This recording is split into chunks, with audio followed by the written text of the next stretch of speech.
बिस्मिल्लाहिर्रहमानिर्रहीम अस्सलामु अलैकुम। Welcome to Faiz Mushtaq YouTube academy channel. Respected viewers, math and ability series की आज दूसरी वीडियो है। मैं बताता चलूं कि हमने एक मैथमेटिक्स की सीरीज का आगाज़ किया है जो कि पीपीएससी और एफपीएससी से रिलेटेड जितने भी एग्जाम्स आते हैं उनके अंदर जो मैथ का पोर्शन होता है उन तमाम पास्ट पेपर्स के सवालात को हम हल करते हैं। डेली बेसिस के ऊपर एक पेपर के क्वेश्चंस को लिया जाता है, उन्हें सॉल्व करने का तरीका आपको बताया जाता है, आपके सामने सॉल्व किया जाता है और फिर उसके साथ मिलते जुलते क्वेश्चन आपको असाइनमेंट के तौर पे दिए जाते हैं ताकि आप उनको हल करके उनके आंसर को वीडियो के कमेंट में जाके लिख दें। और स्पेशली हम टारगेट कर रहे हैं अपकमिंग एजुकेटर्स की जॉब्स में जो मैथ का पोर्शन आएगा, और फूड डिपार्टमेंट के जॉब्स और कैनाल पटवारी की 931 जॉब जो एक्सपेक्टेड हैं, उनके लिए भी इसकी प्रेपरेशन कर रहे हैं। और आज की वीडियो में जो हमने मैथ के क्वेश्चन दिए हैं ये पीपीएससी का जो रिसेंट पेपर जो कंडक्ट हुआ है, जो क्लब केसेस का, असिस्टेंट यूथ अफेयर्स का, लेबर ऑफिसर का, लेबर इंस्पेक्टर का, उसमें से ये क्वेश्चन दिए गए हैं। तो स्टार्ट करते हैं अपनी वीडियो को। पहला क्वेश्चन देखें, इसमें आपको एक अलजेब्रिक एक्सप्रेशन नजर आ रहा है, -3x² -2x+1, और कहता है फाइंड एफ ऑफ वन। यानी ये जो अलजेब्रिक एक्सप्रेशन है इसके अंदर ये x हमारे पास वेरिएबल है। ठीक है, इस वेरिएबल की जगह पे हमने वन पुट करना है और वन पुट करने के बाद आंसर निकाल के देना है। तो इसको सॉल्व करते हैं। -3x की जगह पे अब उसकी वैल्यू आ जाएगी 1 का स्केयर, -2 और x की जगह पे फिर 1 और +1। तो अब ये बनेगा 1 का स्केयर आप जब करते हैं तो वो 1 ही होता है, और 3 से मल्टीप्लाई होगा तो -3 आ जाएगा। यहाँ पे इनको मल्टीप्लाई करेंगे तो -2 हो जाएगा और +1 बन जाएगा। -3 और -2 -5 होता है और ये +1, तो आंसर हमारा बनेगा -4। अब अगर बाज औकात वो क्वेश्चन में ये भी कहता है कि यही जो अगर हमें दिया जाता है f(1) और इसकी जगह पे वो कहता है कि इसका मॉड फाइंड करें, तो मैं आप बताता चलूं कि जो मैथमेटिक्स के अंदर मॉडुलस है उसकी प्रॉपर्टी ये होती है कि इसके अंदर जो नेगेटिव वैल्यू आती है उसके साइन को तब्दील कर देता है और उसे पॉजिटिव बना देता है। यानी पॉजिटिव का तो पॉजिटिव ही रहता है, नेगेटिव के साइन को भी ये चेंज कर देता है और उसका आंसर पॉजिटिव में चला जाता है। अब आपने जो असाइनमेंट के तौर पे क्वेश्चन लेना है वो आप नोट कर लें। 2 - x³ +1 - x², उसके बाद +3 × x+1, और आपने फाइंड करना है f(-2) का मॉड। ठीक हो गया, ये आपने क्वेश्चन को हल करना है।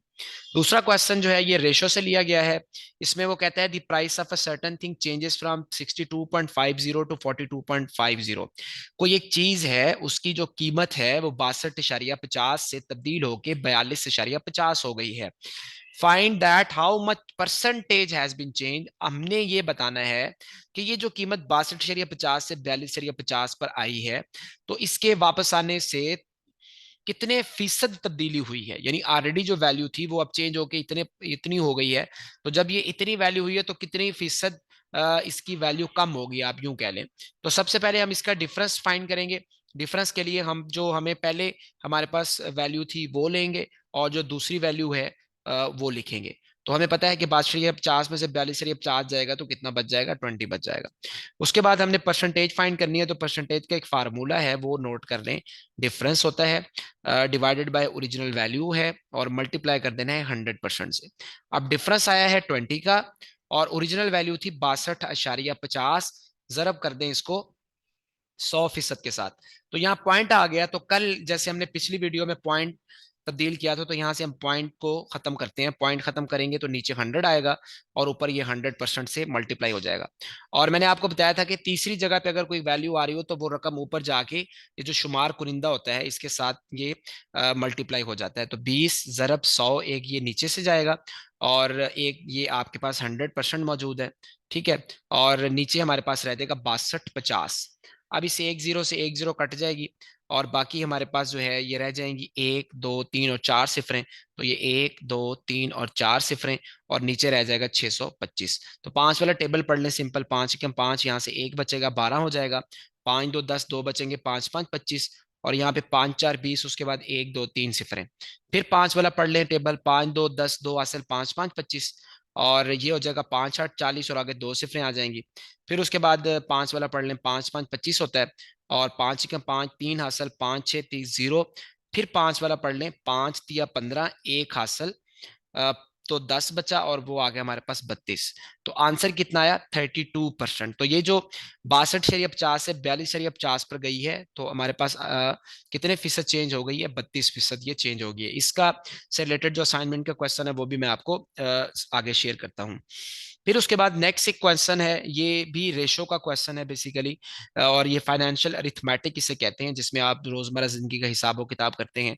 कहता है if the price of an article, कोई एक सामान था, कोई एक चीज थी, उसकी जो कीमत थी वो 945 रुपीज थी, और उसमें 5% का जीएसटी टैक्स भी शामिल है, यानी 945% with 5% of general sales tax. अब हमने ओरिजिनल प्राइस इसकी फाइंड करनी है, यानी वो प्राइस फाइंड करनी है जिस प्राइस में हमारे पास जनरल सेल टैक्स मौजूद नहीं होता। तो हम ये अज्यूम कर लेते हैं कि जो ओरिजिनल प्राइस है, क्योंकि हमें वो नहीं पता, तो हम ये अज्यूम करते हैं कि जो ओरिजिनल प्राइस है वो है एक्स। ठीक है। और अब हमने ओरिजिनल प्राइस हमें पता चल गई है, हमने अज्यूम कर ली है एक्स है वो, और हमें उसका नहीं पता। तो हम इसको अब ओरिजिनल प्राइस का बकायदा फार्मूला लगाते हैं कि हम इसको किस तरीके से सॉल्व कर सकते हैं। तो देखिए, जो ओरिजिनल प्राइस है दरअसल वो जो इस वक्त ये प्राइस है, इसमें से 5% को माइनस करने से आएगी। मेरी बात की समझ आ रही है? ये वो वैल्यू है जो आप एक दुकान पे गए और एक आर्टिकल के ऊपर लिखी हुई थी, यानी ये मार्क्ड प्राइस इसको कहते हैं, एमपी कहते हैं। मार्क्ड प्राइस थी, उसने कहा कि ये विद जो है जीएसटी है 5% के। ठीक है, इसमें 5% इंक्लूड है। आप इसके बगैर अगर वैल्यू निकालना चाहते हैं तो आप यही मार्क्ड प्राइस लिखेंगे, और इस मार्क्ड प्राइस के अंदर आप माइनस कर देंगे किसको? जो जीएसटी की परसेंटेज आपके पास आई है, जीएसटी परसेंटेज को ओरिजिनल वैल्यू में से। और ओरिजिनल वैल्यू कितनी है हमारी? ओरिजिनल वैल्यू हमने फर्ज किया हुआ है वो एक्स है।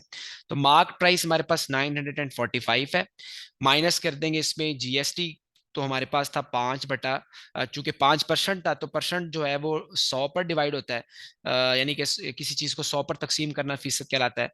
तो इसको कर दिया हमने 5/100, और इसके साथ हमारे पास मल्टीप्लाई हो जाएगा एक्स। ठीक है। तो अब ये हमारे पास बना 945 माइनस 5x, और डिवाइडेड बाय ये हो जाएगा हमारे पास 100। ठीक है। और अब हम इसको थोड़ा सा सॉल्व कर लेते हैं। ये 5 वाला पहाड़ा इसके ऊपर जा सकता है, 5 × 5 और 5×4 = 20, तो ये हो जाएगा यानी कि ये चीज बनेगी 945 मनफी, ऊपर हमारे पास x रहेगा और नीचे रहेगा 20, और इस साइड के ऊपर जो है वो हमारे पास ओरिजिनल प्राइस मौजूद है, और हमें पता है कि ओरिजिनल को हमने क्या अज्यूम किया था? एक्स अज्यूम किया था, तो इस साइड के ऊपर हमारे पास एक्स है। अब हम क्या करते हैं, ये जो माइनस है इसको इस तरफ ले आते हैं, तो ये हो जाएगा x plus x divided by 20 is equal to 945। अब हम ने यहाँ से 20 को किसी तरीके से खत्म करना है, तो 20 को खत्म करने का तरीका ये है कि आप इस इक्वेशन को 20 के साथ मल्टीप्लाई कर दें इधर भी, और 20 के साथ मल्टीप्लाई कर दें इधर भी। ऐसा करने से ये जो 20 है ये x से मल्टीप्लाई हो जाएगा 20x, और ये 20 से कट जाएगा और यहाँ रह जाएगा प्लस x। और इस साइड के ऊपर 945 को जब हम जरब देते हैं तो ये 900 और 918 होता है, और 45 और 45 हमारे पास 90 होता है, तो ये पूरा फैक्टर मिलके बन जाएगा 1890। अब जब ये 1890 बना है, तो हमें पता है कि इस साइड के ऊपर 20x है और x है, 20x और x 21x होता है, तो इस साइड पे 1890 आ जाएगा। इसको मजीद सॉल्व कर लेंगे, हमने x फाइंड करना है, तो जो 21 है ये 1890 पे जाके क्या हो जाएगा?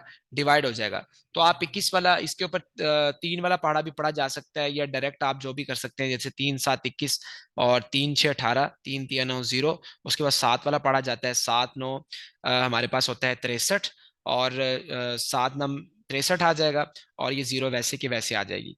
तो हमारे पास कहीं पर कुछ गड़बड़ भी लग रही है मुझे। 945 को जब हम 20 से जरब देंगे तो 1890 नहीं आएगा, बल्कि 18,900 आएगा। तो यहाँ पे एक जीरो और आएगी, और यहाँ पे भी यहाँ पे भी एक जीरो आएगी, यहाँ पे भी एक जीरो आएगी, तो फिर आंसर में भी एक जीरो आएगी। तो ओरिजिनल वैल्यू हमारे पास कितनी आ जाएगी? 900 रुपीज आ जाएगी। तो देखिए, असल कीमत 900 थी, 5% का जीएसटी लगा, 5% का जीएसटी लगने के बाद वो वैल्यू कितनी बन गई थी? 945 बन गई थी। नेक्स्ट क्वेश्चन पे चलते हैं। नेक्स्ट क्वेश्चन है, कहता है if 4 people live in a house and there are 22 houses in a street. एक स्ट्रीट है, एक घर है जिसके अंदर टोटल 4 लोग रहते हैं, और 22 घर एक पूरी गली के अंदर है। ठीक है, एक पूरी गली है और उस गली के अंदर 22 घर हैं मुख्तलिफ लेकिन हर एक घर में जो है वो 4 आदमी रहते हैं। तो कहते हैं find how many people live in a street. तो बहुत सिंपल सवाल है कि अगर एक घर में 4 बंदे रहते हैं और 22 हमारे पास टोटल घर दिए गए हैं, तो 22,488 हो जाएगा। ये तो बिल्कुल ही सीधा सीधा सवाल है, इसमें तो कोई ज्यादा इतनी मैथ यानी कि कोई इन्वॉल्व ही नहीं है, कोई पेचीदा फार्मूला वगैरह। इसके रिलेटेड जो असाइनमेंट का क्वेश्चन है यहाँ, इसका भी रहता है, इसका भी रहता है, वो भी आपको लिखवा देते हैं। उसके बाद नेक्स्ट क्वेश्चन एक देखें, कहता है a distance of 1/2 inches, ½ inches, 1/2 inches is equal to 12 kilometre. यानी हम कहते हैं कि 1/2 इंचेस जो है ये किसके इक्वल है, ये 12 किलोमीटर के बराबर आ गया। If distance between 2 point is 5 सही 1/2, अगर दो पॉइंट्स के दरमियान को जो फासला है ये 5 सही 1/2 है, तो फाइंड डिस्टेंस इन किलोमीटर। तो हमने इसी फासले को किलोमीटर में फाइंड करना है। तो समझे, ½ इंच 12 किलोमीटर के बराबर है, और अगर टोटल फासला 5 सही 1/2 इंचेस हो, ठीक है, तो हमने उन्हीं 5 सही 1/2 इंचेस को किलोमीटर में तब्दील करना है। तो ½ इंच 12 अगर किलोमीटर के बराबर था, तो 1 इंच कितने के बराबर होगा, तो यहां से हम देख लेते हैं। 1 इंच जो है कितने के बराबर होगा, यहाँ पे 1/2 था ना, तो मैं इस 2 को दूसरी साइड पे ले जाता हूं, 2 दूसरी साइड पे जाएगा तो 12 से मल्टीप्लाई हो जाएगा, और 12 से मल्टीप्लाई होगा तो आंसर आएगा 24 किलोमीटर। यानी 1 इंच जो है ये 24 किलोमीटर के बराबर है। ठीक है, अब हमने यहाँ पे 5 सही 1/2 इंचेस को फाइंड करना है, 5 सही 1/2 इंचेस को फाइंड करना है कि ये कितने किलोमीटर के बराबर है। तो सबसे पहले तो ये सही खत्म करते हैं, जिसका तरीका ये होता है कि ये दोनों आपस में मल्टीप्लाई होते हैं, और जो आंसर होता है हम इसके साथ ऐड कर देते हैं। तो वैसा ही करेंगे, हम इन दोनों को आपस में मल्टीप्लाई करेंगे और ऊपर उसके साथ ऐड कर देंगे। तो ये हमारे पास कितना बनेगा, तो यहाँ पे देखें, 5 दूनी 10, 10 और 1 11, तो ये बना 11/2 इंचेस, 11/2 इंच। यानी टोटल डिस्टेंस हमारे पास कितना बन रहा है, 11/2 इंच बन रहा है। तो देखिए, अब हमने ये फाइंड करना है कि इस 11/2 इंचेस में कितने किलोमीटर्स मौजूद हैं। तो 1 इंच में 12 किलोमीटर होते हैं, तो 11/2 इंच में कितने किलोमीटर होंगे, तो हम इसके साथ 1 इंच की वैल्यू को मल्टीप्लाई कर देंगे। ठीक है, तो हमारे पास आंसर आ जाएगा 2×6 = 12 और 11×6 = 66 किलोमीटर बनेंगे। इस तरीके से इस क्वेश्चन को सॉल्व किया जा सकता है, जो कि एक सिंपल क्वेश्चन था। आगे देखें, if 3 lawns are cleaned in 2 hours. ठीक है, 3 लॉन्स हैं, 3 कोई घास के मैदान है, आर क्लीन्ड, जिनको आपने साफ किया, इन कितने आवर्स में, 2 आवर्स में हमने उनको क्लीन किया, साफ किया। Find how many lawns will be clean in 10 hours. 10 घंटों में कितने जो लॉन्स है उन्हें क्लीन किया जाएगा। अगर 3 लॉन जो हैं ये हम देखते हैं कि साफ किए जा सकते हैं 2 घंटों में, तो एक लॉन कितनी देर में साफ होगा, 1 लॉन विल बी क्लीन्ड इन, तो ये 3 इधर आकर डिवाइड हो जाएगा 1 के लिए, तो 2 ये बनेगा 2/3 आवर्स। तो एक लान जो है ये 2/3 आवर्स में साफ होता है। अगर एक लान 2/3 आवर्स में साफ होता है, तो 10 लान कितने में सॉल्व होंगे, साफ होंगे। अब अगर एक 2/3 में था, तो 10 के लिए उसको 2/3 से जरब दे देंगे, तो ये बनेगा 20/3 आवर्स। और जो 20/3 आवर्स है, आप इसको मजीद आगे भी जो है वो यानी कि 20/3 लॉन्स की बात कर रहा है, तो आप इसको आगे भी इजीली इसी तरीके से सॉल्व कर सकते हैं। तो हमने देखा कि 3 लान जो है ये 2 घंटों में, एक लान जो है 2/3 घंटों में, और 10 लान जो है ये 20/3 आवर्स के अंदर क्लीन हो जाएंगे। ठीक है, नेक्स्ट उसके बाद हमारे पास क्वेश्चन अब खत्म हो चुके हैं, और अब हम जो है असाइनमेंट के क्वेश्चन देखते हैं। पहला क्वेश्चन आपको मैंने बता दिया था। दूसरा क्वेश्चन है, इसमें आप यूं कर लें कि दी ये वैसे ही रहने दें, दी price of certain thing changes from, इसकी जगह पे आप वैल्यू नोट कर लें कि ये चेंज होती है 75 to 25। तो आपने क्या बताना है, find how much percentage has been change. अगर 75 से 25 पर आए, तो आपने चेंज बताना है कितने परसेंट चेंज हुआ। दूसरा सवाल ये था, तो आप इसको यूं कर लें, the price of an article 945 दी गई थी, तो आप इस प्राइस ऑफ एन आर्टिकल कर लें 875, और जीएसटी कर लें, यहाँ पे 5% था, आपने जीएसटी करना है 10%, और फिर आपने जो है वो ओपी फाइंड करनी है, यानी कि ओरिजिनल प्राइस। और यहाँ पे ये क्वेश्चन रहने देंगे, तो बड़ा सिंपल सा क्वेश्चन था, इसमें अब क्या प्रैक्टिस करनी है आपने। और ये हाँ, जिसमें ½ इंचेस का डिस्टेंस जो है 12 किलोमीटर के था, तो आप इसको यूं कर लें, अगर मैं आपको कहूँ कि हाफ जो सेंटीमीटर है, ये मैं कहता हूं कि आप इसको इक्वल कर लें 5 फुट के। ठीक है, तो आपने मुझे ये बताना है कि अगर हाफ सेंटीमीटर 5 फुट के बराबर हो तो 7 सही 3/4 सेंटीमीटर के अंदर कितने फुट आएंगे। ये आपने क्वेश्चन फिर से सुन लेना है और मुझे बता देना है। बस इंच को मैंने सेंटीमीटर में और किलोमीटर को मैंने फुट में चेंज कर दिया। और ये सवाल है, इसको आप यूं कर लें कि इफ आप इसको कैसे करेंगे, 3 लॉन्स हैं तो आप इसको 5 लॉन्स कर लें। चलें, 5 lawns are clean in 2 hours था तो आप इसको 1 आवर कर लें कि अगर 5 लॉन जो हैं ये 1 घंटे में साफ हो जाएं, how many lawns will be cleaned in 10 hours. तो फिर आपने ये यहाँ पे 10 आवर्स की जगह पे इसको 5 आवर्स कर लें। ठीक है, तो और ये बताएं कि 5 आवर्स के अंदर कितने लॉन जो हैं वो क्लीन किए जाएंगे। ठीक है। अच्छा, ये जो सवाल हमने पहले सॉल्व किया है ये हमने उल्टा सॉल्व कर दिया है। हमने फाइंड घंटे नहीं थे करने, हमने फाइंड लान्स करने थे कि कितने घंटों में कितने लान साफ होंगे। तो देखिए ये सवाल में थोड़ी सी गड़बड़ हुई है। वो कहता है 3 लान साफ होते हैं 2 घंटों में। ठीक है, तो हम यहाँ पे इसको कुछ इस तरीके से लिख सकते हैं कि इन 2 आवर्स लान्स क्लीन्ड, 2 घंटों में कुल कितने लान्स साफ हुए, तो उनकी तादाद है 3। तो इन 1 आवर, 1 घंटे में कितने लान्स क्लीन होंगे, इन 1 आवर जो लान्स क्लीन हुए वो होंगे, ये 2 इधर आ जाएगा तो ये बनेगा 3/2। ठीक है, अब उसके बाद उसने कहा था कि 10 आवर्स में कितने लान्स क्लीन होंगे, तो हम यहाँ पे लिखते हैं इन 10 आवर्स लान्स क्लीन, 10 घंटों में जो लान्स क्लीन हुए उनकी तादाद अब हम इस तरीके से फाइंड कर सकते हैं। तो वो बनेगी 3/2 ज़रब 10। तो 2 5 10 और 5 3 15। ये सवाल था। दरअसल हमने पहले घंटे फाइंड कर लिए, लेकिन फाइंड हमने घंटे नहीं था करना, फाइंड तो हमने लॉन्स करना था।